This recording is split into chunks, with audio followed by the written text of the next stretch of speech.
I'd like to say, we're not barging in. We were invited here tonight. Generally, I have no problem speaking to anybody, but this is overpowering. But when I look behind me at the brave men and women who served in our armed forces here to support this tonight, then I can do what needs to be done. Mr. Mayor, if you'll remember, 3 years ago, we came before the Budget Committee. We were asking for the service officer's position to be filled. We asked for transportation, that being a used bus that was going to be auctioned from education. And we asked for a building, an office. That was before Mayor Bill Orange, and we were told next year. Believe me, I know what that next year means now.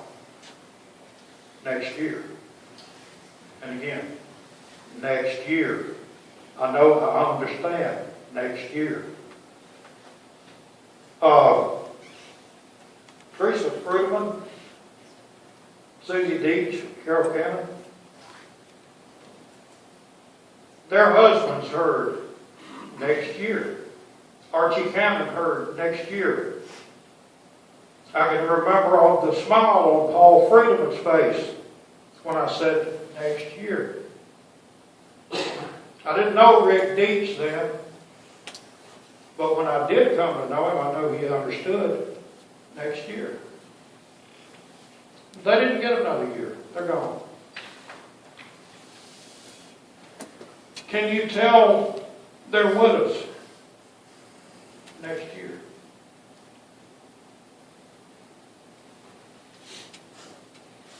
We're all disabled veterans, for the most part. I'm being assessed for heart transplant. The day I was told I have too many medical problems to qualify. John, would you stand up? John got throat cancer. He's a Vietnam veteran, combat veteran. All John wants to do is to get his claim started so that maybe his wife can carry it on when he's gone. But who do we have to turn to? John asked for his benefits at one time. He was discouraged so bad that he never went back. And just recently, we met. And we're going ahead with his claim. Teresa Friedman, would you tell what happened to you at the Tennessee Department of Veterans Affairs when you went to file your claim for DIC? What I'm trying to get at, when we come in from Cheatham County to the Department of Veterans Affairs, you can go out the back door and come in. He's putting his motor out the back door. When we come in from another county, sure, they'll take our names and they'll write the information down. And when we walk out, the file goes in an escrow and it's closed.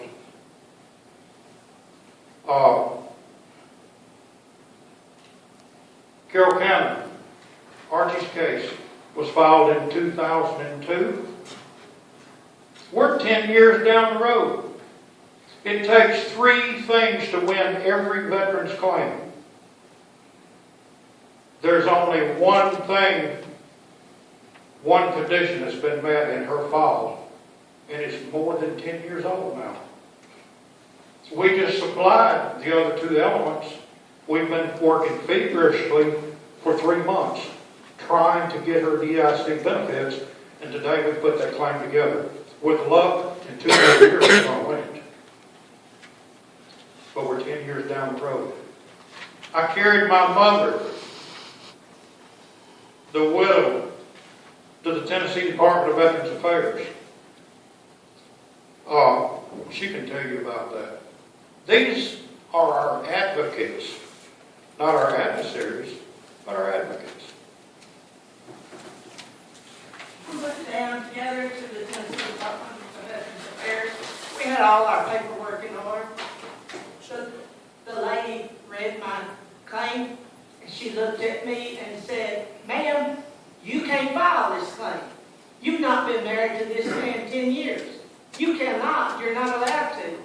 And my son said, "That's not up to you, ma'am.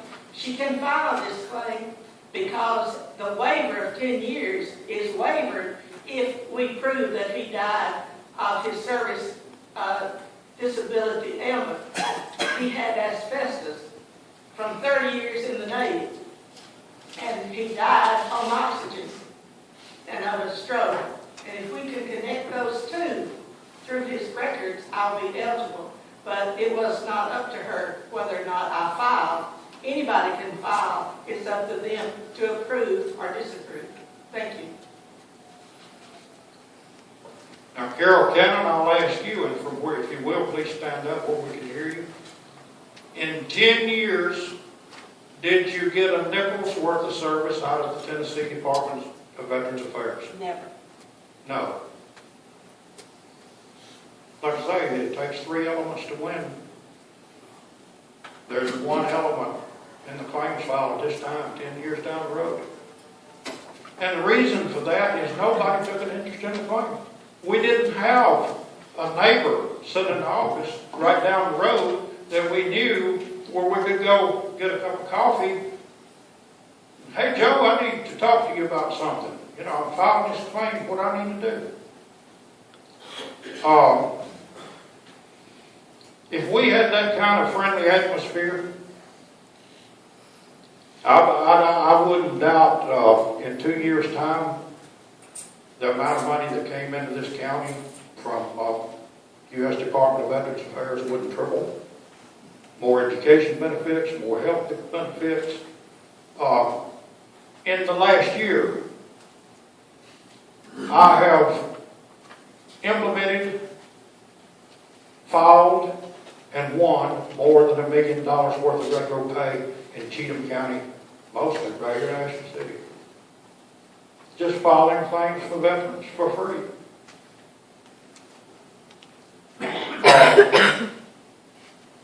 In the 3 years, veterans are not pushy people. We're well disciplined. We were taught discipline. But in that 3 years, we've not come back. We've not begged. We're not beggars. I've bought and paid the little piece of ground that I'm standing on. We have entitlements. We were over there defending your freedom while you were being all that you could be over here. That's hard to comprehend. But that's what was done by this group of people sitting here. Now, I've noticed that the fire departments gave an ultimatum in this same 3-year period. And they got attention. They got what they wanted. Veterans don't give ultimatums. I've never seen a case where a soldier said, "If you don't line my pockets with gold, I'm not going."